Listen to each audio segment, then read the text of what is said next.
Durante la Edad Media, pocas imágenes causaban tanto pavor como la visión de un condenado tendido sobre el suelo, rodeado de magistrados, soldados y curiosos, mientras el verdugo levantaba una rueda de carro reforzada con clavos. Este instrumento, que en su origen no había sido creado para matar, se transformó con el tiempo en una de las máquinas de ejecución más temidas del continente europeo.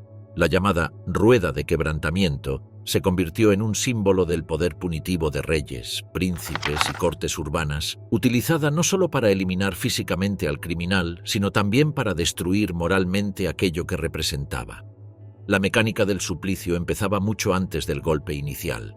El condenado era llevado al patíbulo tras una lectura pública de su sentencia, en la que se exponían los delitos con un tono ritual que buscaba subrayar la legitimidad del castigo. Los verdugos disponían el cuerpo estirado, a veces atado a una cruz de madera o a simples estacas clavadas en el suelo. La rueda, un objeto cotidiano, quedaba transformada en un símbolo de dislocación. Con ella se golpeaban de forma metódica las extremidades, comenzando por los brazos y siguiendo por las piernas, siempre desde las extremidades hacia el torso, para fracturar cada hueso sin causar la muerte inmediata. Los registros judiciales del Sacro Imperio Romano Germánico describen detalladamente este procedimiento. El Zerbrechen, o quebrantamiento, seguía un orden preciso: 2 golpes en la parte superior de cada brazo, 2 en la parte inferior, 2 en los muslos y otros 2 en las pantorrillas. El objetivo no era cortar la vida, sino transformar al condenado en un cuerpo roto incapaz de sostenerse. Los huesos astillados creaban una anatomía irreconocible y los miembros quedaban torcidos en ángulos grotescos, mientras los espectadores en muchas ocasiones consideraban el acto una forma legítima de justicia. Tras el quebrantamiento inicial, el cuerpo se elevaba para colocarlo sobre la rueda propiamente dicha, fijándolo entre los radios o trenzándolo entre ellos según la costumbre local. En algunos territorios, como Francia y ciertas regiones germánicas, la rueda se asentaba sobre un poste, de modo que el ajusticiado quedaba expuesto a la vista de todos. Allí, entre el cielo y la tierra, permanecía con vida horas, o incluso días. Las crónicas relatan casos extremos en los que un condenado pudo resistir más de 36 horas, alimentado solo por el instinto de supervivencia y la respiración entrecortada mientras el público se congregaba para observar su agonía. En algunas variantes de la pena, la muerte no era el objetivo inmediato, sino su propio sufrimiento prolongado. La exposición sobre la rueda servía como advertencia permanente, un recordatorio para quienes desafiaran la ley o la autoridad del príncipe. Al colocar la rueda en puntos de tránsito, el poder político buscaba que aquellos huesos calcinados por el sol y el viento narraran la historia del delito y su castigo mejor que cualquier pregón. La rueda no se aplicaba a todos los criminales. Estaba reservada para delitos considerados particularmente infames, asesinatos agravados, robos violentos, crímenes contra la nobleza o casos en los que se consideraba que el condenado había alterado el orden social de manera dañina. En la mentalidad jurídica medieval, cuanto más antinatural se consideraba el crimen, más desnaturalizado debía quedar el cuerpo del delincuente. La justicia medieval no buscaba únicamente eliminar al infractor, sino reafirmar visualmente el orden del mundo. Algunos reinos introdujeron variaciones adicionales. En Escandinavia, por ejemplo, existió la práctica de comenzar el quebrantamiento por las piernas, de manera que el sufrimiento se prolongara sin ocasionar la muerte rápida por shock o pérdida de sangre.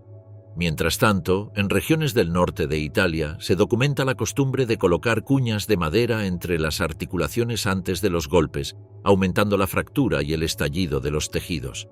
Cada interpretación local añadía matices a un mismo mensaje. La transgresión debía ser castigada con un espectáculo que marcara a la comunidad. Este carácter ejemplarizante se reforzaba con la participación del público. La ejecución era una ceremonia que involucraba a la población, no solo como espectadora, sino como legitimadora del orden impuesto. Los gritos, reacciones y silencios del gentío se convirtieron en parte integral del proceso judicial. En ciudades muy pobladas, la multitud podía superar las 2000 personas, atraídas por el morbo, el sentido de justicia o el deseo de presenciar el castigo de un enemigo común.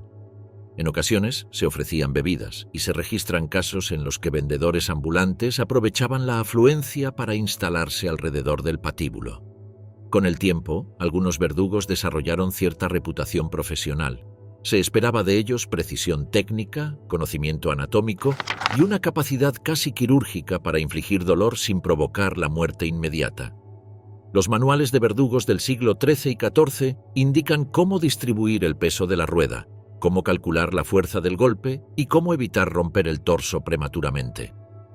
Estos especialistas podían ser bien pagados y a veces viajaban de ciudad en ciudad para aplicar métodos considerados demasiado complejos para manos inexpertas. Aún así, el quebrantamiento por la rueda no fue un suplicio inmutable. En raras ocasiones, y especialmente en casos en los que existía compasión popular hacia el condenado, el verdugo podía acelerar la muerte mediante un golpe final en el pecho, el llamado coup de grâce. Ese gesto, aunque excepcional, demuestra que incluso dentro de la brutalidad medieval había espacio para interpretaciones subjetivas de la justicia y del sufrimiento. Hacia finales de la Edad Media, la rueda comenzó a coexistir con otros métodos más rápidos o más simbólicos, pero su poder como imagen de terror no disminuyó. El empalamiento. El empalamiento fue uno de los métodos de ejecución más temidos y humillantes de la Edad Media, aunque sus raíces se hunden en civilizaciones mucho más antiguas. Para cuando Europa medieval lo adoptó, la práctica había evolucionado desde un castigo de guerra y sometimiento político hasta una forma de terror institucionalizado. En esencia, consistía en introducir una estaca o pica a través del cuerpo del condenado, generalmente por vía anal o vaginal, y dejarla salir por el torso, los hombros o la boca, sin dañar órganos vitales de inmediato. La muerte podía tardar horas o incluso días, convirtiéndose en un espectáculo macabro que transmitía un mensaje claro. La autoridad tenía poder absoluto sobre el cuerpo y la dignidad humana. Aunque se asocia sobre todo con algunos gobernantes del este europeo, el empalamiento ya había sido utilizado por las civilizaciones de Mesopotamia, donde reyes como Asiria aplicaron este castigo en masa contra ciudades rebeldes. Los relieves asirios muestran hileras de cuerpos atravesados por estacas colocadas frente a murallas conquistadas, un modo de advertir que la desobediencia no solo traía la muerte, sino la pérdida total del honor. En Persia, según autores clásicos como Heródoto, también era un suplicio reservado para delitos graves contra el Estado. Este trasfondo antiguo revela que el empalamiento no surgió como un método impulsivo o improvisado, sino como parte de estrategias calculadas de dominación. En la Edad Media europea, el empalamiento adquirió matices propios. Algunas regiones del Sacro Imperio Romano Germánico lo emplearon de manera ocasional, sobre todo contra asesinos particularmente crueles o bandidos reincidentes. En los territorios eslavos, especialmente en Polonia y Bohemia, se registran casos en manuscritos judiciales de los siglos XIV y XV, donde se describía la entrada cuidadosa de la estaca para prolongar la agonía del condenado. La idea no era solo eliminar al criminal, sino exhibirlo y mantenerlo vivo el máximo tiempo posible, marcando un precedente para quienes osaran desafiar al señor feudal. El proceso requería un notable dominio técnico. La estaca debía estar bien pulida y ligeramente engrasada para facilitar la penetración sin causar desgarros letales inmediatos. El verdugo la colocaba en el suelo en posición inclinada, de modo que el peso del propio cuerpo del condenado impulsara lentamente su avance hacia el interior. Si el empalamiento se realizaba en público, la multitud podía observar cómo el reo, incapaz de moverse, era elevado lentamente conforme la estaca se clavaba en el suelo y lo sostenía en pie. La muerte ocurría por hemorragia interna, shock o colapso orgánico, pero rara vez era instantánea. El simbolismo político del empalamiento alcanzó su máximo exponente en Europa Oriental, particularmente en los principados de Valaquia, Moldavia y Transilvania. Crónicas de la época relatan cómo Vlad III, conocido como Draculea o Vlad el Empalador, convirtió este suplicio en la columna vertebral de su estrategia de gobierno durante el siglo XV. Al situar miles de empalados a lo largo de caminos y entradas de ciudades, Vlad construyó una arquitectura del miedo que desalentaba revueltas, invasiones otomanas y traiciones internas. Aunque las cifras fueron probablemente exageradas por cronistas enemigos, las descripciones coinciden en que el empalamiento era empleado con una regularidad inusual en comparación con otros territorios cristianos. Pero Vlad no fue el único en utilizar este castigo de manera sistemática. En el Imperio Otomano, especialmente durante los siglos XIV y XV, el empalamiento se aplicó como una ejecución pública para castigar deserciones, rebeliones o delitos considerados especialmente deshonrosos. Su uso pretendía demostrar que incluso el cuerpo del individuo más insignificante podía transformarse en un símbolo de la autoridad imperial. Las ejecuciones se realizaban en plazas, mercados o a las puertas de fortalezas, donde el cuerpo erguido del empalado actuaba como un poste viviente que recordaba el orden impuesto por el sultán. En algunos casos, el empalamiento tenía variaciones regionales. En ciertas zonas del este europeo, la estaca se introducía por el abdomen, permitiendo que el condenado muriera más deprisa. En otras, se usaban estacas romas que no perforaban órganos vitales con rapidez, prolongando así el tormento. Las fuentes también mencionan empalamientos horizontales, donde el condenado era fijado a una viga atravesada por el cuerpo, aunque esta variante fue menos común. Pese a estas diferencias, el denominador común era siempre la intención de provocar sufrimiento extremo y deshumanización total.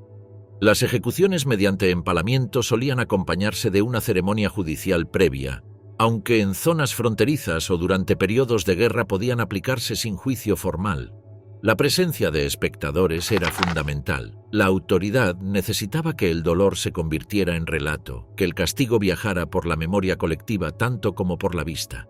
La plaza pública se transformaba así en un escenario en el que la brutalidad fungía como herramienta de gobierno.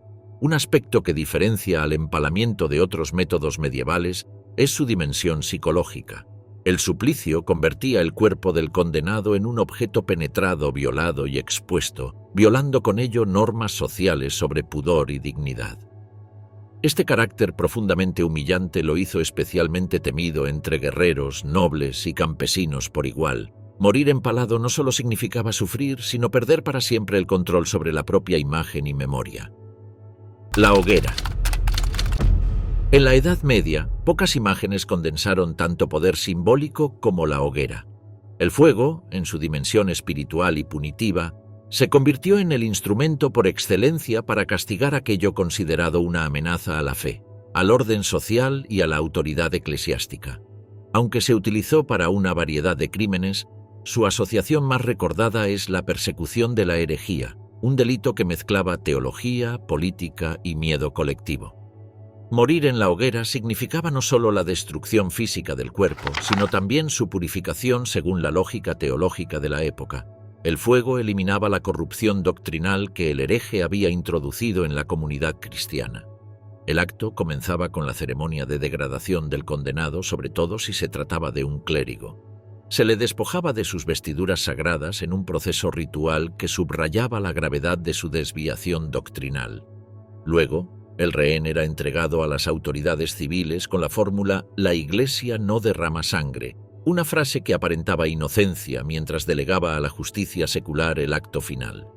En realidad, el fuego era la herramienta que ambas esferas, religiosa y civil, utilizaban para proyectar un mensaje de unidad y control. El montaje de la hoguera era un procedimiento preciso. Se construía un poste central, al que el condenado era atado con cuerdas o cadenas, y alrededor se apilaban troncos, ramas y material inflamable. En ejecuciones de alto impacto público se añadían brea, resina o paja para acelerar la combustión.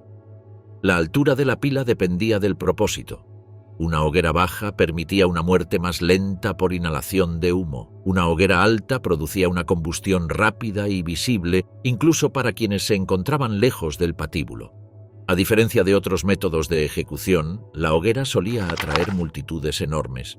Ciudades enteras se congregaban en plazas, mercados o explanadas para observar el castigo del hereje. Los pregoneros anunciaban con antelación la fecha y la hora, creando una expectativa que convertía el acto en una liturgia pública. En muchos casos, la ejecución iba acompañada de sermones o lecturas de textos doctrinales destinados a reforzar la ortodoxia en la audiencia. La hoguera era un espectáculo pedagógico, un recordatorio de que desviarse de la fe no solo ponía en riesgo la salvación del alma, sino la estabilidad de la comunidad. La historia está llena de ejemplos que ilustran la fuerza política del fuego. En 1314, Jacques de Molay, gran maestre de los templarios, fue quemado vivo en París tras un juicio plagado de contradicciones. Su muerte simbolizó el poder combinado del rey Felipe IV de Francia y del papado para eliminar a una orden que había acumulado demasiado prestigio. En 1431, Juana de Arco fue ejecutada en Rouen bajo cargos de herejía, brujería y travestismo. Su hoguera no solo buscaba destruir a la mujer que había inspirado a las tropas francesas, sino también borrar el desafío que su figura suponía para la autoridad inglesa. La Inquisición, tanto en sus variantes medievales como en las posteriores, recurrió a la hoguera como castigo final tras largas investigaciones. En particular, la Inquisición española hizo famoso el uso del auto de fe, una ceremonia que incluía la lectura pública de sentencias y la entrega de los condenados. Aunque la mayoría de los juicios inquisitoriales no culminaban en ejecuciones, las hogueras que sí se realizaban tenían un impacto desproporcionado en la memoria colectiva.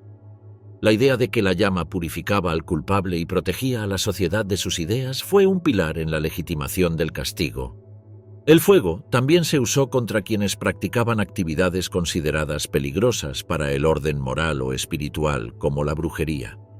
En regiones germánicas y escandinavas, especialmente durante los siglos XV y XVI, las cazas de brujas alcanzaron niveles de paranoia colectiva que llevaron a miles de mujeres y algunos hombres a la hoguera. Se creía que el fuego impedía que el condenado regresara del más allá o que su cuerpo fuera utilizado por fuerzas malignas. La ejecución por fuego se convirtió en un acto que combinaba superstición, teología y miedo. El proceso de morir en la hoguera variaba según la intensidad del fuego y la estructura de la pira. En el mejor de los casos, el condenado perdía la consciencia en pocos minutos por la inhalación de humo. En otros, especialmente cuando la hoguera estaba mal construida, la muerte podía tardar decenas de minutos, e incluso horas, mientras las llamas consumían lentamente la carne. Crónicas urbanas relatan momentos en los que los verdugos debían avivar la hoguera para acelerar el proceso. En ciertos territorios se permitía conceder un acto de misericordia, estrangular al condenado antes de que el fuego lo alcanzara. Sin embargo, este gesto no siempre se aplicaba, pues la visión de la víctima retorciéndose en la pira reforzaba el efecto disuasivo del suplicio. La hoguera tenía además un componente jurídico importante: borraba el cuerpo. A diferencia de la decapitación o el ahorcamiento, que dejaban restos físicos susceptibles de convertirse en reliquias o símbolos de resistencia, el fuego reducía todo a cenizas. Este detalle no era menor en un mundo en el que los restos corporales, incluso de herejes, podían adquirir valor político o espiritual para ciertos grupos. La hoguera anulaba cualquier posibilidad de culto, reivindicación o recuerdo físico del ejecutado. El descuartizamiento. El descuartizamiento fue uno de los castigos más drásticos y simbólicos de la Edad Media, una forma de ejecución destinada no solo a eliminar físicamente al culpable, sino a multiplicar el impacto de su muerte a través de la fragmentación literal del cuerpo. La división del reo, en varias partes, aparecía en códigos legales europeos desde siglos tempranos, pero alcanzó su mayor notoriedad entre los siglos XII y XV, cuando se convirtió en un método reservado para delitos considerados una afrenta directa al poder político. Traición, regicidio, conspiraciones graves, asesinatos particularmente crueles o actos que ponían en riesgo la estabilidad del señorío o del reino. Dividir el cuerpo era dividir simbólicamente la amenaza, y dispersar sus restos equivalía a borrar su memoria. Existen dos modalidades principales documentadas en la Edad Media. La primera era el descuartizamiento mediante arrastre y división con armas cortantes. La segunda, mucho más extrema, era la que empleaba la fuerza motriz de animales para separar las extremidades de manera simultánea. Ambas versiones tenían un carácter ceremonial cuidadosamente estructurado, pensado para reforzar la autoridad de quien impartía la sentencia. En la variante más común, el condenado era primero ejecutado por estrangulamiento, decapitación o ahorcamiento parcial, un punto clave que variaba según la intención del tribunal. Si el delito era considerado especialmente grave, el reo era desmembrado en vida, aunque esta práctica fue más excepcional debido a su complejidad técnica y al riesgo de que la muerte ocurriera demasiado rápido, eliminando el efecto público esperado. Para la mayoría de los casos, la muerte previa aseguraba que el descuartizamiento fuera un acto posterior, casi ritual, destinado a enviar un mensaje a quienes observaran o escucharan sobre la ejecución. El verdugo utilizaba hachas pesadas o cuchillos largos para separar las extremidades a la altura de las articulaciones. Se requería fuerza y precisión, pues los huesos humanos no son fáciles de cortar de un solo golpe, especialmente cuando el cuerpo ya había iniciado el proceso de rigidez. En ciudades con experiencia en este tipo de sentencias, se empleaban bloques especiales de madera y herramientas reforzadas para agilizar el proceso. Una vez cortados los brazos y piernas, las partes se colocaban sobre mesas o cestas para su posterior exhibición. La cabeza, especialmente en casos de traición, se clavaba en picas y se colocaba en puntos estratégicos, murallas, puentes o plazas principales. La segunda modalidad, el descuartizamiento por caballos, tuvo su origen en Europa Central y Francia, aunque también se registran casos en Inglaterra y algunos territorios eslavos. En este procedimiento 4 caballos eran atados a las extremidades del condenado, extremos opuestos apuntando hacia distintas direcciones. Los animales eran estimulados simultáneamente para correr, tensando las cuerdas hasta que el cuerpo cedía. Sin embargo, las fuentes indican que el proceso rara vez funcionaba de forma inmediata. La resistencia natural de los tendones humanos obligaba al verdugo a intervenir para cortar parcialmente las articulaciones antes de que los caballos completaran la separación. Uno de los casos más documentados ocurrió en 1757, cuando el regicida francés Robert-François Damiens fue sentenciado a un descuartizamiento público en París. Aunque este ejemplo pertenece ya al periodo premoderno, su procedimiento refleja prácticas que habían sido aplicadas durante siglos. Tras someterlo a torturas preliminares, los caballos tiraron de sus extremidades sin lograr la separación inmediata, lo que obligó a los verdugos a usar cuchillos para facilitar el desmembramiento. La ejecución fue presenciada por miles de personas, demostrando que incluso en una época más cercana a la contemporaneidad, el carácter ejemplarizante del descuartizamiento seguía siendo una herramienta política vigente. La finalidad del descuartizamiento no terminaba con la ejecución. Cada miembro amputado tenía un destino preciso, se colgaba en caminos principales, cruces rurales o entradas de ciudades. En reinos más centralizados, los restos podían enviarse a distintas regiones para advertir a vasallos y súbditos de las consecuencias de la desobediencia. Esta dispersión también evitaba la creación de un lugar de culto o reunión en torno al cuerpo del ajusticiado, un temor frecuente en casos de rebeldes populares o figuras carismáticas. El papel del público era fundamental. La ejecución debía ser visible, comprensible y recordada. En grandes ciudades, la convocatoria se anunciaba con días de antelación y el espectáculo reunía a una multitud que interpretaba el acto como una lección política. A menudo se vendían alimentos y bebidas en torno al patíbulo, lo que convertía la muerte en un espacio ambiguo donde solemnidad y ocio se mezclaban.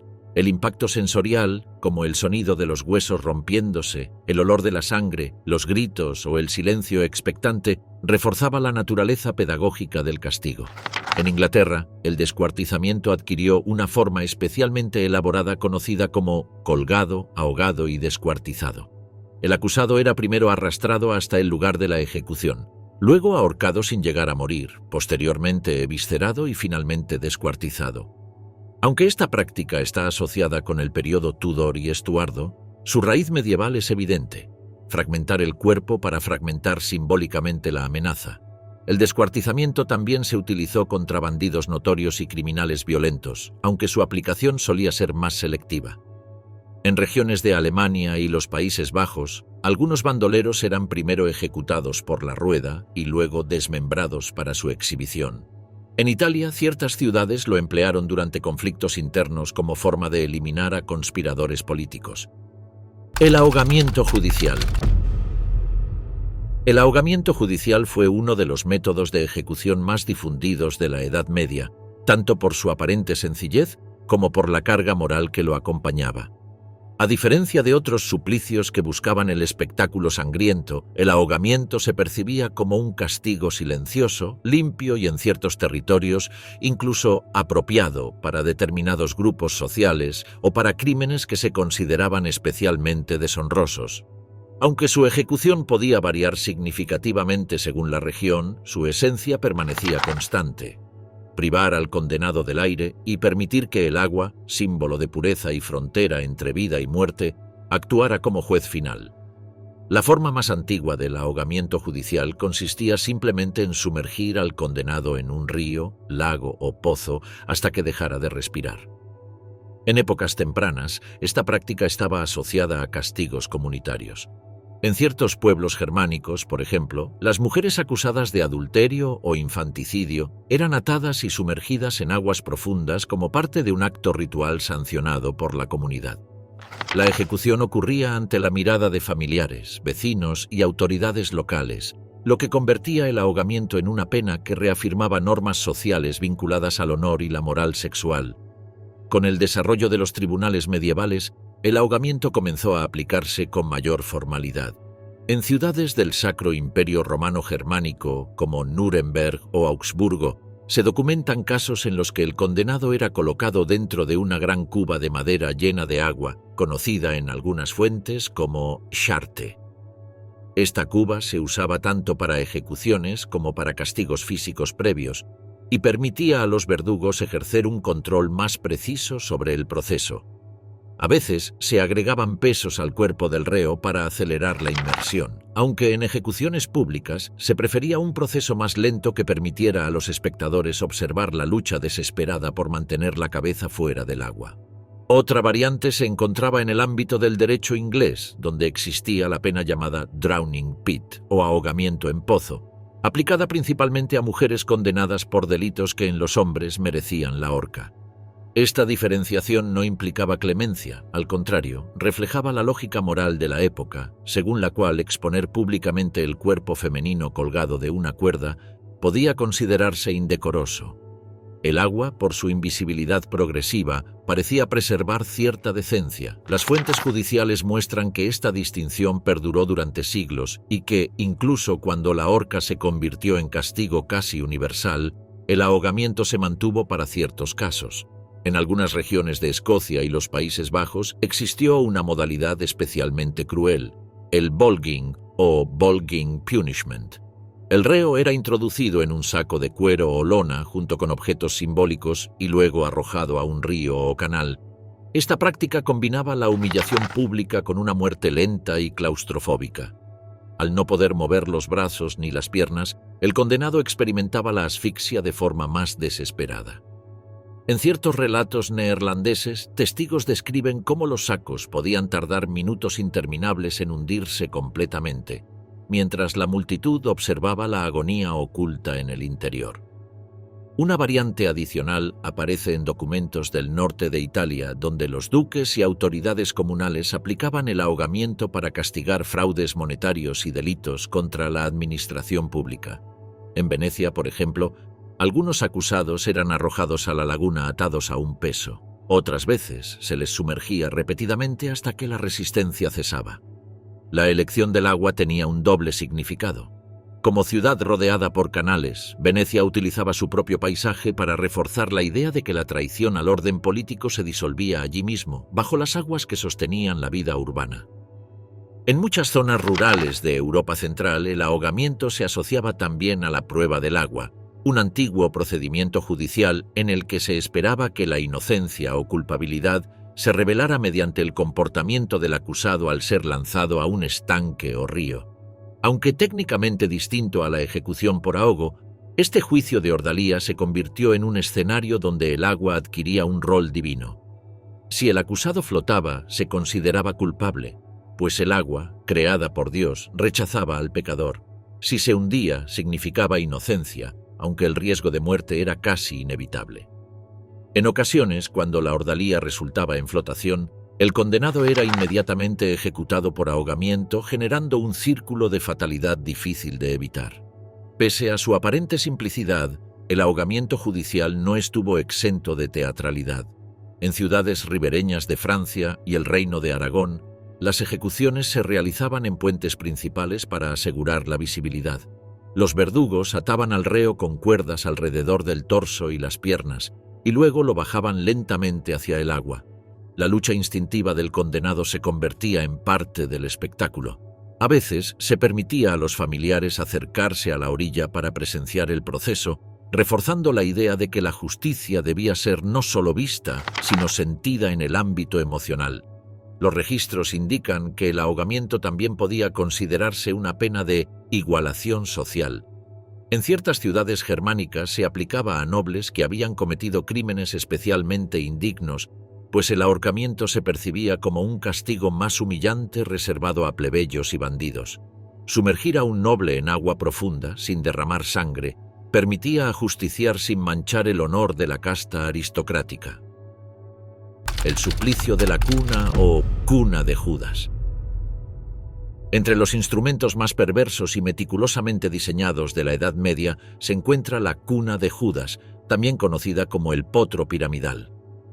A diferencia de otros métodos de ejecución destinados a terminar rápidamente con la vida del condenado, la cuna de Judas tenía una función distinta. Era una herramienta de tortura previa, usada para quebrar la voluntad, arrancar confesiones o castigar delitos considerados particularmente inmorales. Aunque no siempre culminaba en la muerte, su uso sistemático provocaba infecciones, desgarros internos y, en muchos casos, un final lento y atroz. Su sola mención en los registros judiciales generaba miedo y sumisión. El diseño era tan simple como brutal. Se trataba de una estructura de madera, usualmente un banco alto con una pirámide de base cuadrada en su parte superior.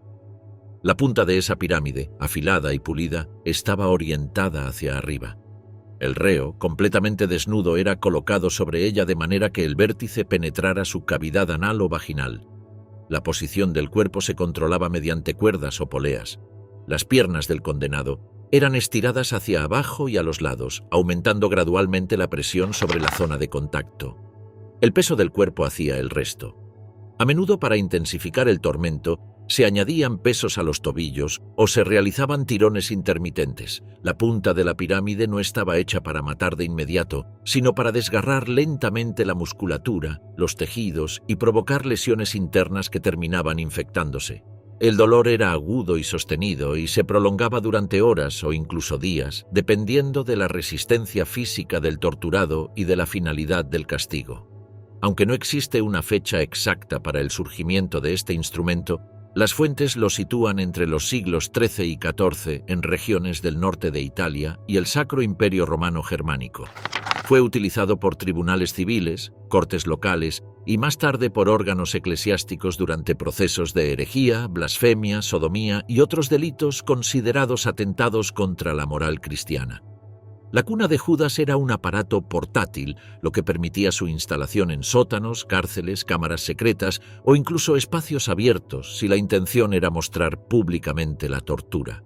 En los registros inquisitoriales de Carcassona y Toulouse durante el siglo XIV aparecen menciones explícitas al uso de esta técnica. Los escribas anotaban con frialdad el número de sesiones, la duración de cada una y la reacción del acusado.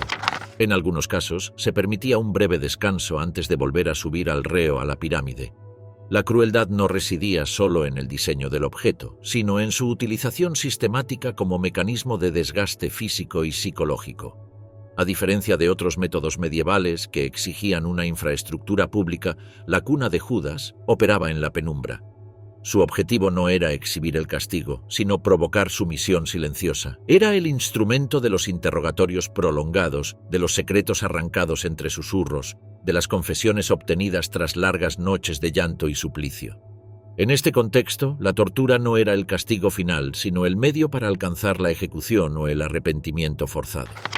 El uso de la cuna de Judas también revela una lógica de género en el castigo.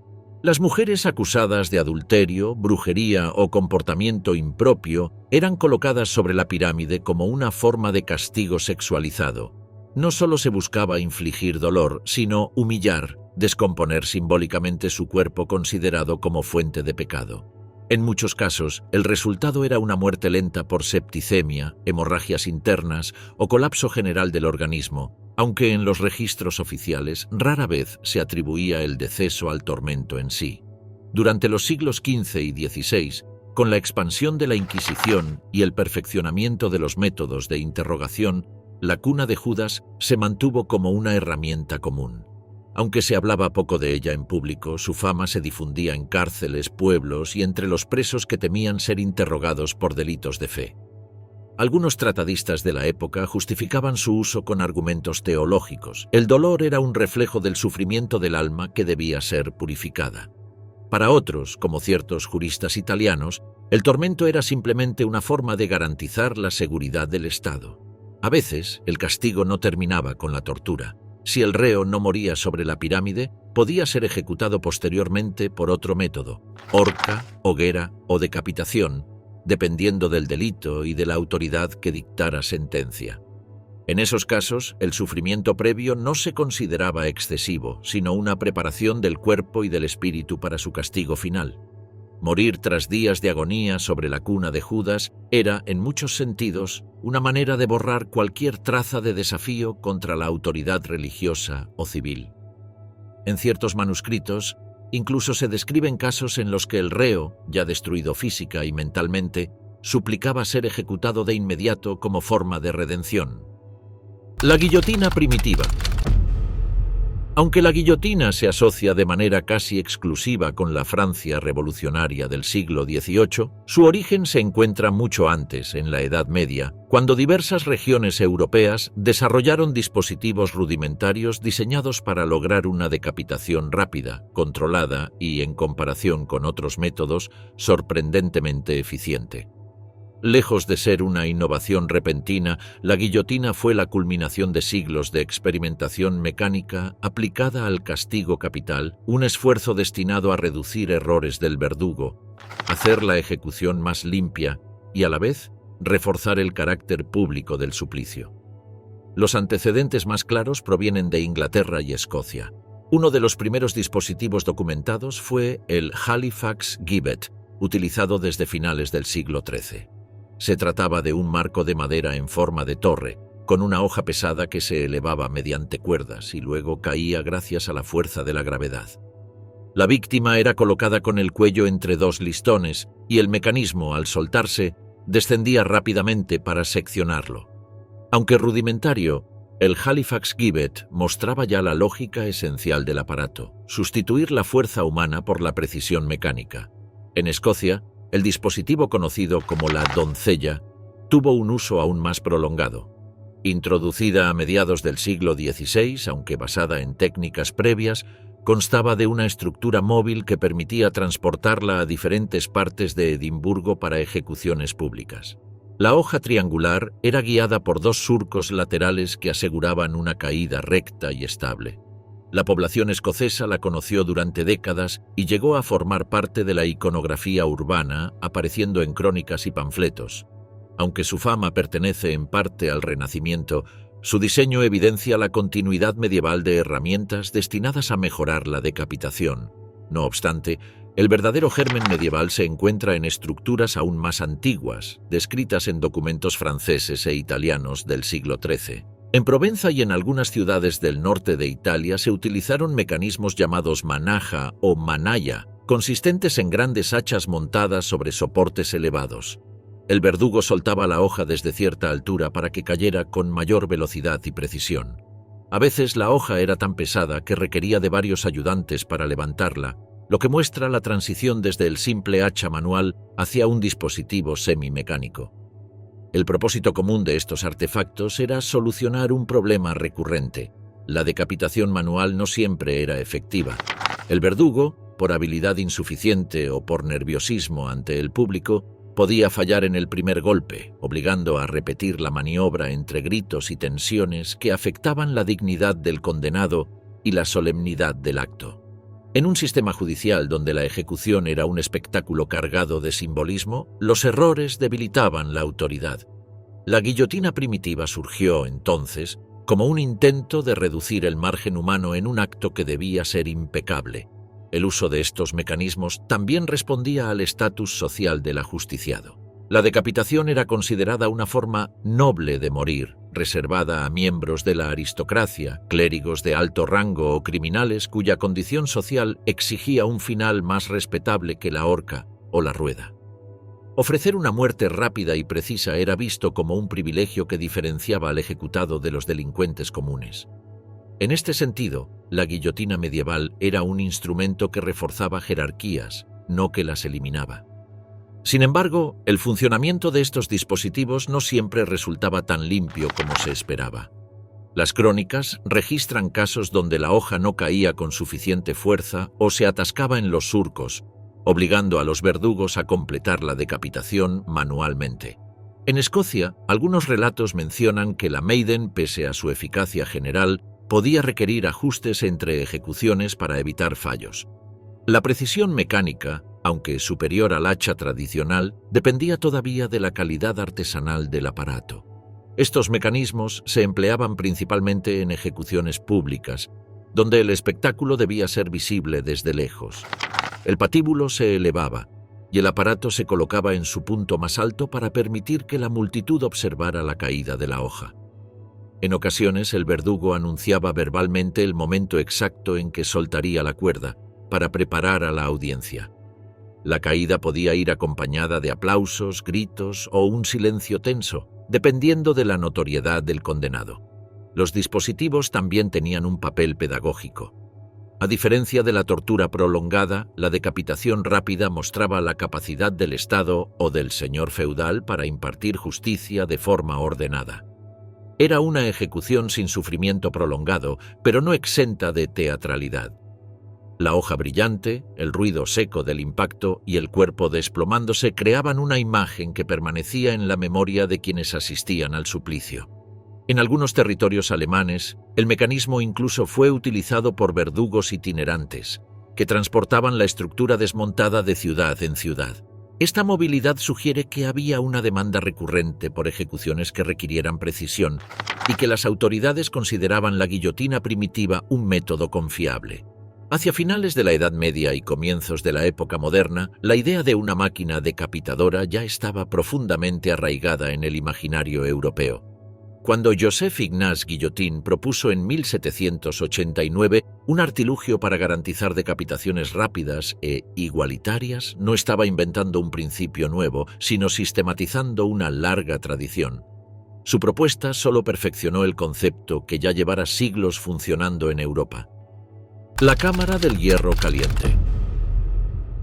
Entre los métodos de tormento más temidos de la Edad Media, pocos alcanzaron la reputación siniestra de las cámaras de hierro caliente, espacios diseñados para infligir quemaduras progresivas, mutilaciones y una agonía prolongada que precedía a la muerte. Aunque sus formas variaban según la región, todas compartían un mismo principio: encerrar al condenado en un ambiente de calor extremo generado por braseros, planchas metálicas o paredes sometidas al fuego. Este suplicio combinaba el encierro claustrofóbico con el sufrimiento físico directo, generando un castigo total donde la víctima no podía escapar ni del metal ni de sí misma. El origen de estas cámaras no es sencillo de rastrear. Algunos antecedentes se encuentran en prácticas romanas tardías y en torturas bizantinas, pero fue en la Europa medieval donde el dispositivo adquirió forma sistemática. En castillos, fortalezas y sedes judiciales se construyeron salas pequeñas con muros revestidos de metal o piedra gruesa, preparadas para contener altas temperaturas sin derrumbarse. A menudo se les conocía como cámaras ardientes, cuartos rojos o horno de juicio, dependiendo del idioma local y del propósito para el que se utilizaran. El funcionamiento era deliberado. Se preparaban braseros en el exterior o bajo el suelo, calentando lentamente las paredes metálicas hasta convertirlas en superficies incandescentes. En algunos casos, bloques de hierro se calentaban previamente en hornos y luego se introducían en la cámara. El condenado, desnudo o semidesnudo, era empujado dentro del espacio reducido. Una vez cerrada la puerta comenzaba la verdadera tortura. El calor no atacaba solo la piel, sino también los pulmones. Respirar aire que ascendía rápidamente por encima de los 60 o 70 grados provocaba una asfixia gradual que se mezclaba con el intenso dolor de las quemaduras. Los relatos judiciales de ciertas regiones germánicas mencionan cámaras donde se colocaban barras de hierro al rojo vivo colgadas del techo, lo que obligaba al prisionero a moverse constantemente en un intento inútil por evitar el contacto. Este movimiento, a su vez, aceleraba el agotamiento muscular y la inhalación de aire caliente. La cámara no producía muerte inmediata. Estaba construida para que la víctima viviera lo suficiente como para experimentar cada fase del tormento. En territorios italianos, especialmente en algunas ciudades-estado del norte, las cámaras de hierro caliente se empleaban como parte de interrogatorios prolongados. El acusado podía ser introducido en ellas por periodos cortos como advertencia, sacado para continuar el interrogatorio y luego devuelto si consideraban que su testimonio era insuficiente. La tortura térmica permitía una dosificación del dolor difícil de encontrar en otros instrumentos. El objetivo era claro: quebrar la voluntad antes de quebrar el cuerpo. En algunos contextos, estas cámaras se combinaron con métodos adicionales. Por ejemplo, se colocaban cepos en las extremidades para inmovilizar al reo en posiciones específicas, forzándolo a permanecer cerca de los muros ardientes.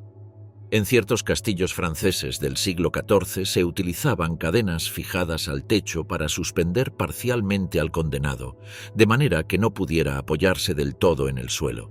Cada gesto, cada respiración, cada intento de moverse se convertía en una nueva quemadura. Otra modalidad consistía en aplicar planchas de hierro calientes directamente sobre la piel mientras el prisionero estaba encerrado en la cámara. Los verdugos, protegidos por guantes gruesos, abrían la puerta por breves instantes para introducir las placas candentes, cerrándola de inmediato para conservar el calor. Estas planchas provocaban quemaduras profundas que no solo destruían la piel, sino también la carne y los nervios, generando un sufrimiento indescriptible. Si la cámara era lo suficientemente hermética, el aire en su interior perdía oxígeno con rapidez, creando un ambiente denso en el que la asfixia competía con las quemaduras en causar la muerte. La víctima podía perder la conciencia antes de que las llamas o las paredes ardientes consumieran totalmente su cuerpo, pero en la mayoría de los casos la agonía era prolongada. Dependiendo de la intensidad del calor, la muerte podía tardar entre 15 minutos y varias horas. El simbolismo de este método era intenso. El fuego siempre había sido un elemento purificador en la mentalidad medieval, pero en la cámara del hierro caliente se convertía en un medio de sufrimiento más íntimo y controlado que la hoguera pública. Mientras la hoguera exponía el castigo ante los ojos de la multitud, la cámara lo ocultaba en un espacio reducido, reservado para delitos considerados especialmente graves: traición, conspiración, herejía severa o atentados contra figuras políticas. La ejecución podía ser pública o privada, pero su reputación viajaba de boca en boca, alimentando el temor sin necesidad de espectáculos abiertos. Los castillos de Europa Central conservan registros de estas cámaras hasta entrado el siglo XVI, cuando otros métodos más rápidos o más estandarizados comenzaron a reemplazarlas. La sierra vertical. La sierra vertical fue uno de los suplicios más perturbadores y crueles de la Edad Media, una forma de ejecución diseñada no solo para matar, sino para prolongar la agonía del condenado y exponerlo como advertencia extrema ante la comunidad. Su brutalidad residía en el método mismo. El cuerpo del reo era suspendido boca abajo, con las piernas abiertas, mientras dos verdugos manipulaban una sierra larga para dividir lentamente el cuerpo desde la entrepierna hacia el torso. Aunque su uso no fue tan extendido como el de la hoguera o la horca, su reputación siniestra bastó para convertirla en una leyenda viva del suplicio medieval. La mecánica era sencilla, pero su efecto era devastador. Primero, el condenado era obligado a desnudarse o se le retiraban las prendas inferiores para permitir un acceso directo. Luego se le colgaba por los pies, generalmente de una viga o de una estructura de madera preparada para tal fin. Esta posición invertida no era casual, hacía que la sangre se concentrara en la cabeza y el pecho, manteniendo al ejecutado consciente durante más tiempo. Mientras el corazón bombeaba con fuerza hacia arriba, el cerebro recibía suficiente oxígeno para impedir un desmayo temprano. El condenado entonces se veía obligado a experimentar cada fase del tormento con plena lucidez. Una vez suspendido, comenzaba la ejecución. Los verdugos utilizaban una sierra larga de 2 mangos, similar a las usadas para cortar troncos gruesos. El primer corte se realizaba entre las piernas, donde la carne blanda permitía un avance rápido. Sin embargo, a medida que la hoja ascendía hacia la pelvis, el proceso se ralentizaba debido a los huesos más densos. El trabajo requería fuerza, coordinación y resistencia. La sierra debía avanzar con movimientos lentos y constantes para evitar que se atascara en los tejidos. Las crónicas medievales afirman que el condenado podía permanecer vivo hasta que la sierra alcanzara el abdomen, e incluso más arriba, dependiendo de su fortaleza física y del ritmo de los verdugos. La posición invertida mantenía la irrigación sanguínea en la parte superior del cuerpo durante buena parte de la ejecución, prolongando la agonía.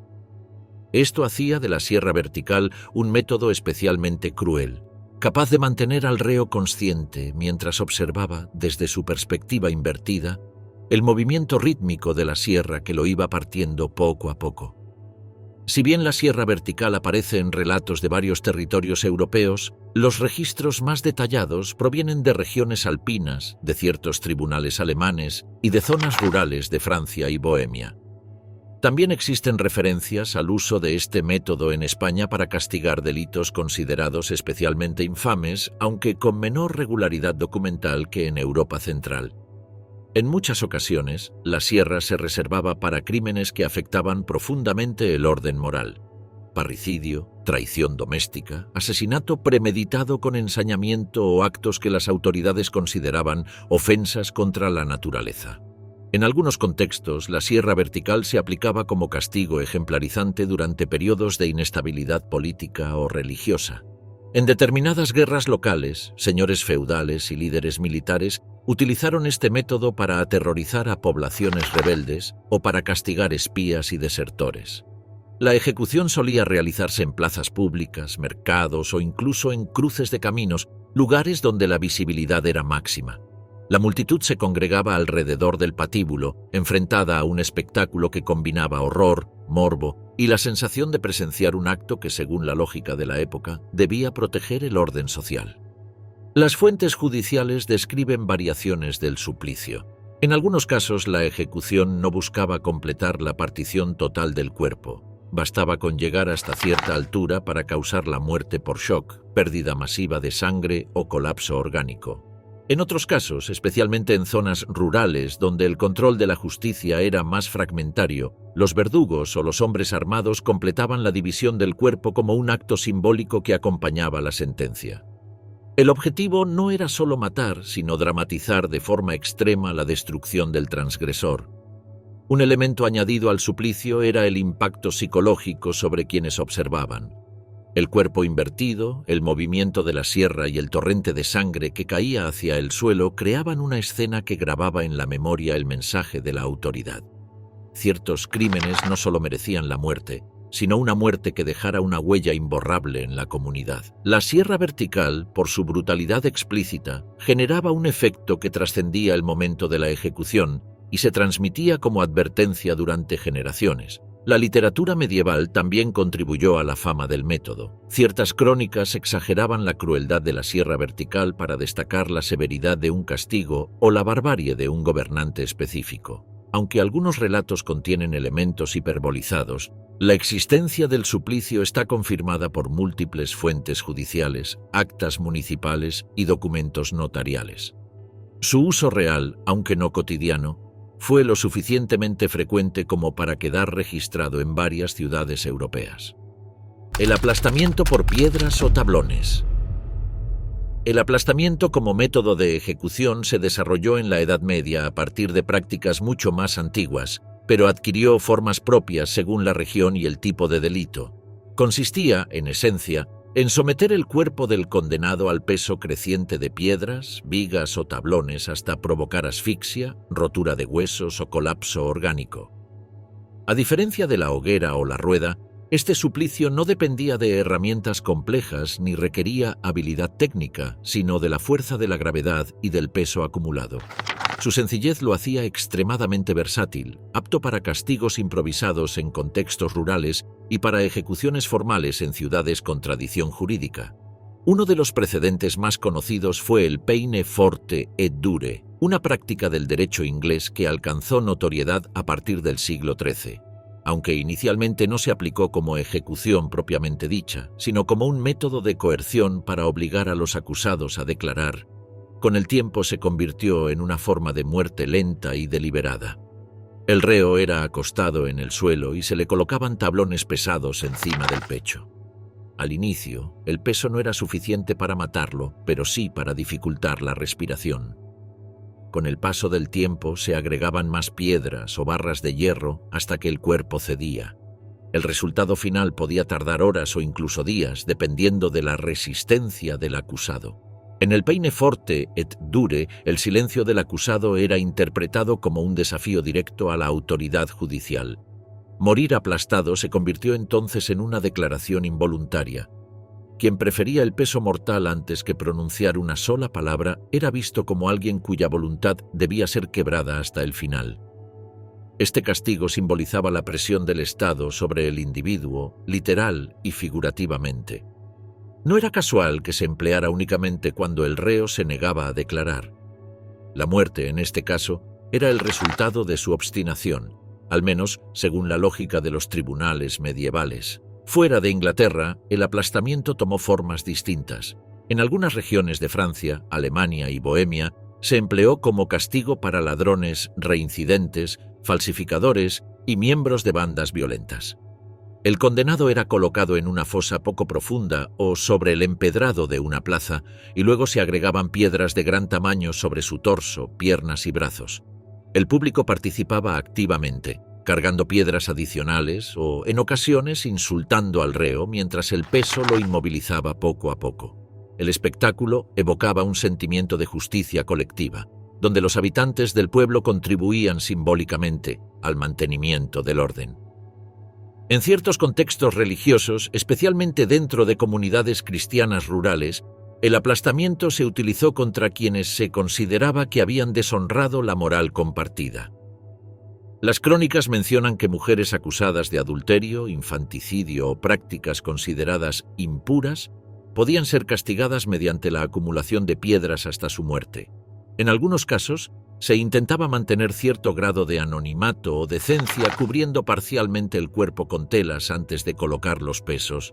Sin embargo, el efecto final era igual de destructor. La presión impedía la respiración, rompía costillas y comprimía órganos vitales hasta provocar la muerte. Una variante extrema del aplastamiento aparece registrada en Italia y el Sacro Imperio Romano Germánico: el uso de tablones inclinados. El condenado era colocado debajo de una gran viga o tablón apoyado en un extremo sobre un punto elevado. En el otro extremo, verdugos o asistentes añadían peso progresivamente, haciendo que el tablón descendiera sobre el cuerpo. Esta técnica tenía un componente teatral notable. El descenso lento del tablón permitía observar cómo el condenado intentaba respirar, empujar o moverse, aunque sin éxito. En ocasiones, el verdugo podía detener el proceso para leer en voz alta los delitos del reo antes de continuar con la presión creciente. El aplastamiento no producía sangre visible ni heridas abiertas en la superficie. Esto lo diferenciaba de otros castigos espectaculares y lo convertía en una forma de suplicio silencioso, donde el público debía imaginar, más que ver, la destrucción interna del cuerpo. La ausencia de sangre no disminuía la brutalidad, los órganos se comprimían, los pulmones colapsaban y las venas del rostro se hinchaban hasta tornarse violáceas. El silencio del condenado, o los sonidos entrecortados de su respiración final, creaban un ambiente de tensión que reforzaba la gravedad del delito.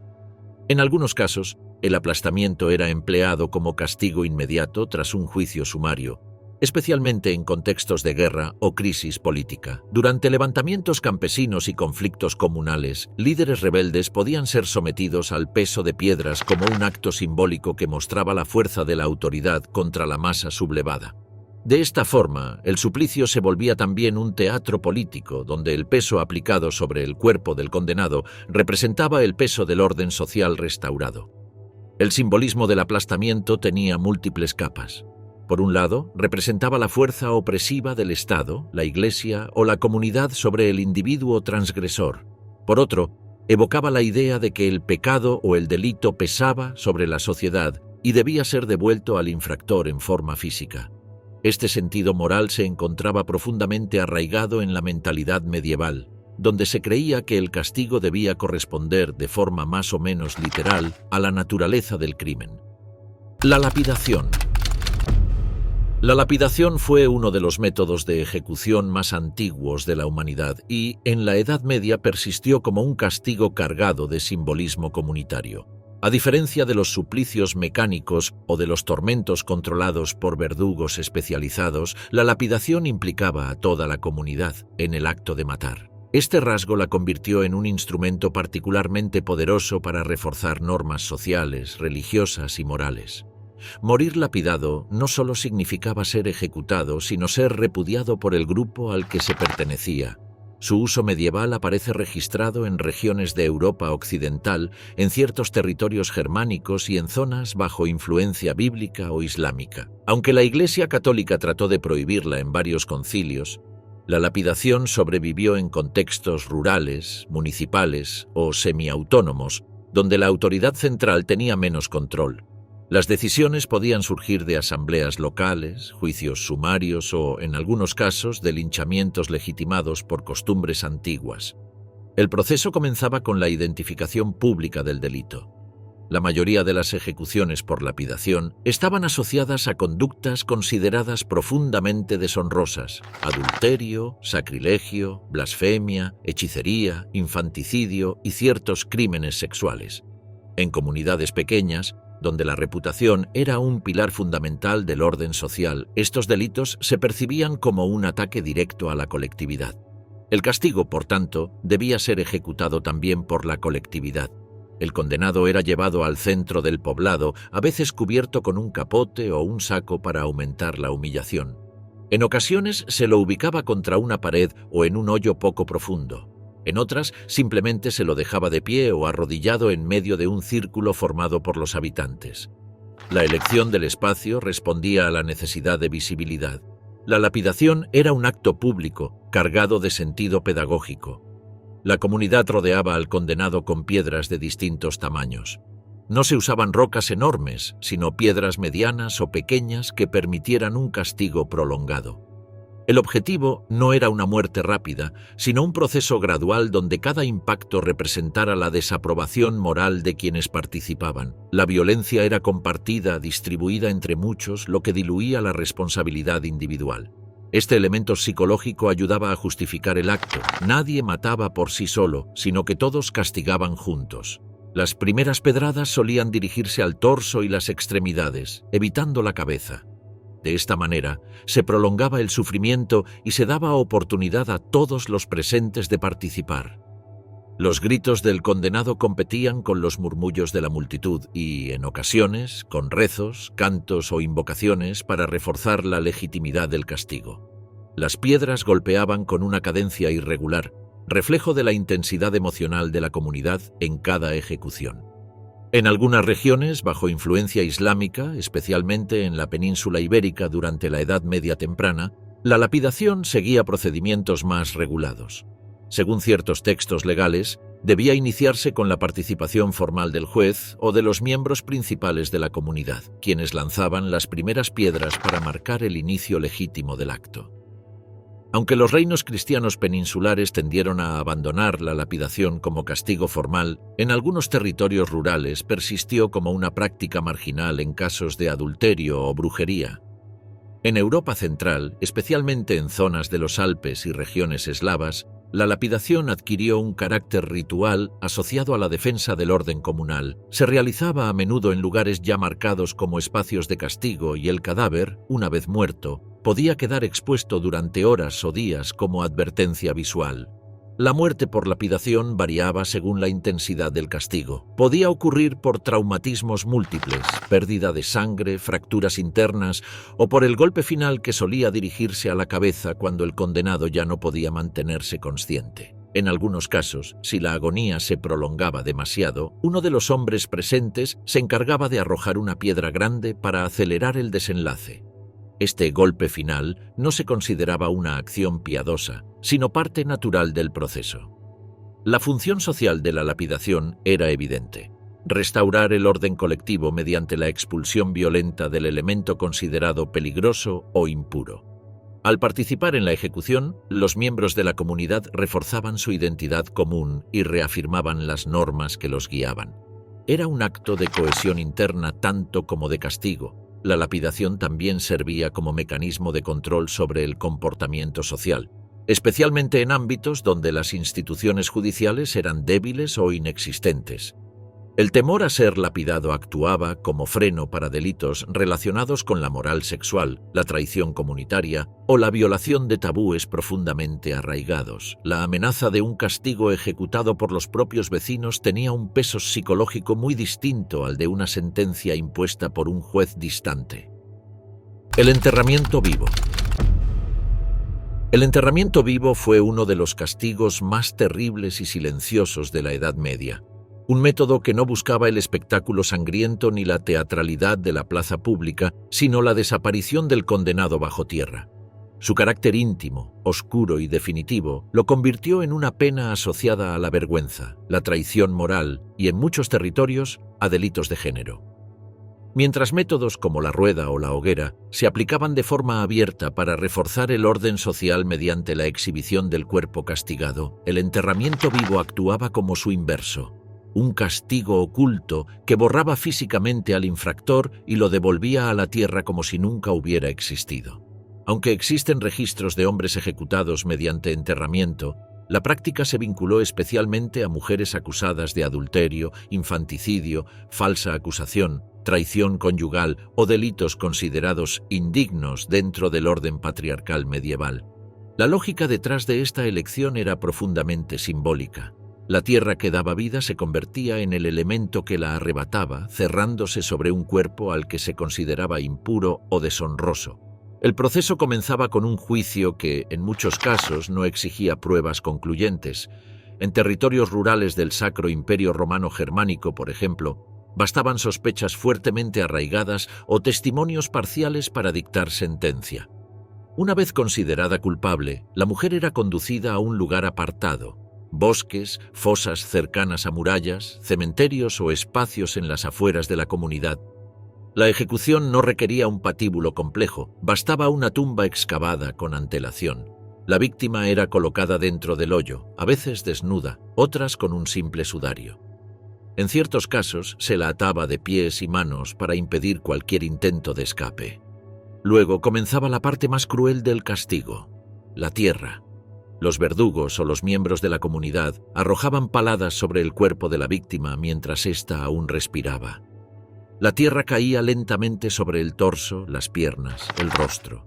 A diferencia de otros métodos de ejecución, donde el impacto visual era inmediato, aquí la muerte era progresiva, sofocante. El condenado podía gritar, pedir piedad o intentar liberarse, pero la tumba se cerraba igual, capa tras capa, hasta que la respiración se volvía imposible. En algunas regiones germánicas, el enterramiento vivo adoptó una variante conocida como la tumba de la vergüenza, destinada a mujeres acusadas de adulterio o traición conyugal. Estas fosas se excavaban a una profundidad reducida, lo que permitía que la parte superior del torso quedara expuesta. La mujer era enterrada hasta el cuello y dejada allí durante horas o incluso días, sin comida ni agua, expuesta a la burla pública, a los animales y a la intemperie. La muerte podía llegar por deshidratación, frío o lesiones provocadas por la multitud. En este caso, la ejecución combinaba humillación pública con abandono letal. En Francia, Flandes y algunas zonas de Italia existieron variantes más ritualizadas del enterramiento vivo. Las autoridades cavaban un hoyo en las afueras del poblado, donde el condenado era introducido dentro de un ataúd de madera sin tapa. A continuación, se arrojaba tierra hasta cubrir completamente el cuerpo. Este método, aunque más rápido, mantenía el principio central del castigo, la sensación de clausura, ahogo y oscuridad absoluta. Algunas fuentes mencionan también el uso del enterramiento vivo como castigo para monjas que quebraban votos solemnes o para mujeres acusadas de brujería antes de que la hoguera se convirtiera en el método dominante. En estos casos, la ejecución tenía un matiz penitencial. Se pretendía que la tierra purificara simbólicamente la falta, como si el retorno al suelo fuera una confesión forzada. El simbolismo del enterramiento vivo era profundo y no se limitaba al acto físico. Enterrar a alguien en vida era borrar su presencia social, negar su existencia, impedir que su cuerpo pudiera convertirse en un símbolo de resistencia o en objeto de culto. En un mundo donde la tumba y el cadáver tenían un fuerte componente espiritual, privar a la víctima de un entierro digno significaba prolongar su castigo más allá de la muerte. Su alma, se decía en algunas regiones, permanecería inquieta por haber sido devuelta a la tierra sin rituales. En ciertos documentos notariales medievales, especialmente del siglo XIV, se detalla cómo los enterramientos vivos podían ser ejecutados por miembros específicos de la familia de la víctima del delito. En casos de infanticidio, por ejemplo, el padre del niño era quien arrojaba la primera palada de tierra, simbolizando que la justicia se ejecutaba no solo en nombre del Estado o de la Iglesia, sino también en nombre del clan o la sangre. Estas ejecuciones reforzaban la idea de que la comunidad tenía un papel activo en mantener su pureza moral. El caldero hirviendo. El caldero hirviendo fue uno de los métodos de ejecución más espantosos de la Edad Media, un suplicio reservado para delitos que las autoridades consideraban particularmente repugnantes: falsificación de monedas, envenenamiento, robo sacrílego, traición doméstica y crímenes marcados por la perfidia. Aunque existían variaciones regionales, la esencia del castigo era siempre la misma: sumergir al condenado en un líquido hirviendo, que podía ser aceite, agua, vino e incluso plomo derretido en algunos territorios, hasta provocar una muerte dolorosa, lenta y profundamente aleccionadora para quienes lo presenciaban. El procedimiento comenzaba con la preparación del caldero, un enorme recipiente metálico instalado sobre un fuego intenso. En muchas ciudades, especialmente en Francia, Inglaterra y el Sacro Imperio Romano Germánico, estos calderos formaban parte del equipamiento municipal, custodiados por los verdugos o por los alguaciles de la ciudad. Se utilizaban en ejecuciones públicas, generalmente en plazas o mercados, donde la visibilidad del castigo reforzaba su carácter ejemplarizante. El líquido empleado variaba según la disponibilidad y el simbolismo. El aceite hirviendo era especialmente temido porque alcanzaba temperaturas superiores a los 150 grados y provocaba quemaduras profundas y rápidas. El agua, más accesible, requería un fuego constante para mantenerse en ebullición durante toda la ejecución. El pez o la resina añadían un componente pegajoso que aceleraba la destrucción de la piel y los tejidos. En algunos casos, cuando se buscaba un castigo particularmente severo, se utilizaba plomo derretido, aunque esta variante perteneció más al ámbito de ejecuciones reales o apenas aplicadas contra figuras de alto perfil. Una vez listo el caldero, el condenado era conducido al patíbulo. La escena era cuidadosamente coreografiada. La multitud se congregaba mientras el verdugo comprobaba la temperatura del líquido con una vara de hierro. En ocasiones, para aumentar la tensión, se anunciaba públicamente el delito del ajusticiado, enfatizando su vileza. A diferencia de otros métodos que requerían cierto grado de habilidad o precisión, el caldero hirviendo no dejaba margen de error. Era, en su brutalidad, un castigo seguro. El condenado podía ser sumergido de distintas maneras. La forma más común consistía en atarlo con cadenas o cuerdas a un gancho o estructura elevada y descenderlo lentamente en el líquido hirviente. El contacto inicial producía un grito inmediato, seguido de una reacción instintiva por escapar, aunque el reo estaba completamente inmovilizado. A medida que el cuerpo descendía, las quemaduras se volvían más profundas, afectando músculos, nervios y órganos internos. La piel se desprendía en capas, mientras el vapor ascendía formando una nube espesa alrededor del caldero.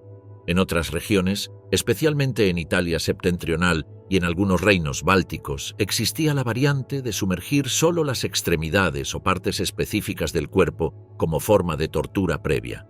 Los pies, las manos o los brazos podían ser escaldados antes de proceder a la ejecución completa. Este método prolongaba el tormento y servía para obtener confesiones o para humillar aún más al acusado antes de su muerte final.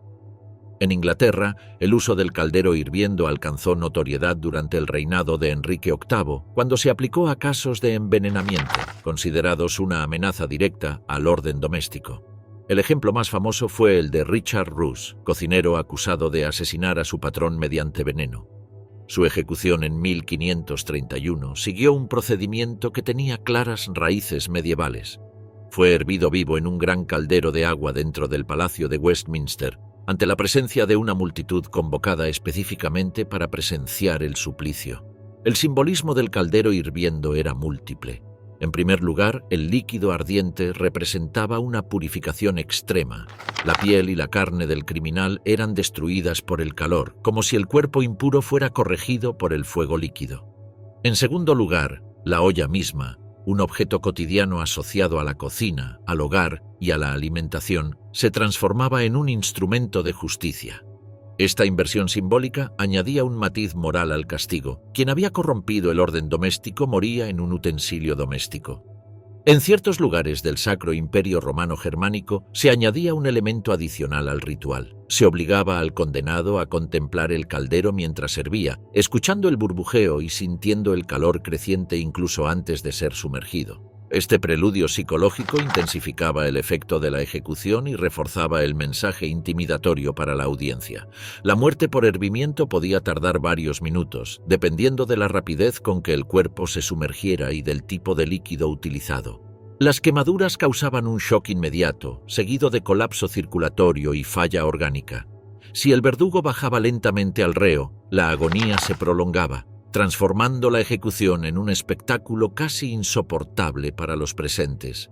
Algunas crónicas relatan cómo los asistentes retrocedían ante el vapor o el olor a carne quemada, mientras otros, más cerca del patíbulo, permanecían firmes, motivados por el deseo de presenciar el castigo de un criminal considerado aborrecible.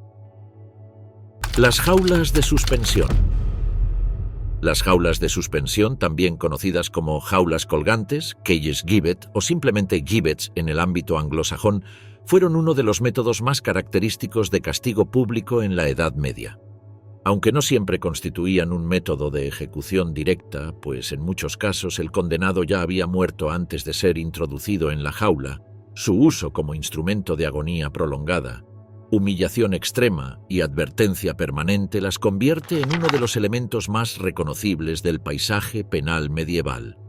Su presencia, suspendida a la vista de todos, era un recordatorio físico del destino reservado a quienes desafiaban el orden establecido. Las jaulas podían variar enormemente en forma y tamaño. Algunas eran pequeñas, diseñadas para albergar únicamente el torso del condenado, mientras que otras imitaban burdamente la forma humana, con secciones específicas para brazos y piernas. Construidas en hierro, a veces reforzado con barras gruesas o cadenas, se diseñaban para inmovilizar al prisionero, impidiendo cualquier movimiento significativo. En ciertos casos, la estructura se ajustaba tan estrechamente al cuerpo que éste debía mantenerse de pie o en posición encorvada durante toda su agonía. El uso de las jaulas de suspensión tenía múltiples propósitos. En primer lugar, servían como prisión mortal. El condenado era introducido vivo en la jaula y luego izado mediante poleas o cuerdas a lo alto de un poste, una torre o un árbol especialmente seleccionado. Allí, a varios metros del suelo, quedaba expuesto al viento, la lluvia, el frío, el calor y a la mirada de todos. La muerte podía tardar días, producto de la deshidratación, la inanición, el frío o el agotamiento físico. En segundo lugar, las jaulas se utilizaban como método de exhibición post-mortem. Una vez ejecutado por ahorcamiento, decapitación o garrote, el cadáver era colocado dentro de la jaula para ser mostrado públicamente durante semanas o meses. En Inglaterra, el mencionado gibbet fue uno de los instrumentos más extendidos entre los siglos XIV y XVI. Los criminales notorios, como ladrones reincidentes, asesinos, piratas famosos y desertores o traidores políticos, eran exhibidos en estas jaulas colgantes a la vista de viajeros en carreteras principales, puentes o a las afueras de las ciudades. Esta localización estratégica buscaba generar un impacto psicológico máximo. Quien llegaba a la ciudad se encontraba de inmediato con el cuerpo del castigado, como una advertencia silenciosa y constante. El proceso tenía un carácter ritual cuidadosamente establecido. En primer lugar, el cuerpo, ya fuera que estuviera vivo o muerto, era colocado dentro de la jaula. Luego se aseguraban los barrotes con candados de hierro y se elevaba la estructura mediante cuerdas gruesas. Una vez suspendida, se ataba la cuerda principal a un brazo de madera o una estructura fija, dejándola a la intemperie. En algunos casos, el poste mismo era construido con materiales resistentes para soportar el peso del cuerpo en descomposición durante semanas. Las jaulas de suspensión no solo castigaban, sino que humillaban. Para quienes morían dentro de ellas, la agonía era lenta e implacable. El condenado debía soportar no solo la falta de alimento y agua, sino también los ataques constantes de aves carroñeras. Cuervos, grajos y otras aves rapaces desgarraban lentamente la carne expuesta a través de los barrotes. Esta combinación de hambre, exposición y animales hacía de la jaula un suplicio insalvable. Cuando se utilizaban para exhibir cadáveres, el efecto era distinto pero igualmente brutal. La descomposición avanzada del cuerpo llenaba el aire de un olor persistente, especialmente en verano. Los visitantes y habitantes del lugar tenían que convivir con la visión y el hedor del cuerpo colgando, lo que reforzaba la lección. El crimen no solo traía la muerte, sino la ruina eterna de la memoria social del delincuente. No existiría tumba honorable ni descanso simbólico. En Alemania y parte de Europa Central, las jaulas adquirieron formas particularmente elaboradas. Algunas tenían mecanismos para girar con el viento, lo que hacía que el cadáver se balanceara continuamente, aumentando la visibilidad del castigo desde lejos. Otras estaban colocadas en torres o murallas, creando la impresión de que la ciudad misma vigilaba y castigaba a quienes osaran desafiar sus leyes. En ciertos casos, especialmente en Flandes y en regiones del norte de Francia, las jaulas se utilizaban para delitos considerados profundamente deshonrosos, como el saqueo de iglesias, la profanación de tumbas o la traición comunal. La elección de este método no respondía únicamente al deseo de matar o humillar, sino también a la intención de borrar la reputación del condenado y desincentivar imitadores. Mientras el cuerpo colgaba, se convertía en un símbolo de la fragilidad de la vida ante la ley. El simbolismo de las jaulas de suspensión era múltiple. Representaban el dominio total de la autoridad sobre el cuerpo del castigado. En el caso de los cadáveres, el castigo se extendía más allá de la muerte. La justicia controlaba incluso la forma en que el cuerpo era expuesto, observado y recordado. Suspendido entre el cielo y la tierra, el condenado quedaba atrapado en un limbo moral, incapaz de encontrar paz incluso después del fin de su vida. El público desempeñaba un papel clave. Las jaulas no estaban pensadas para un público limitado, sino para cualquiera que pasara cerca. Se convertían en parte del paisaje cotidiano, un recordatorio constante del poder de la ley. Viajeros, comerciantes, peregrinos y aldeanos veían el cuerpo colgante y absorbían el mensaje. Este destino esperaba a quienes quebraran la cohesión social.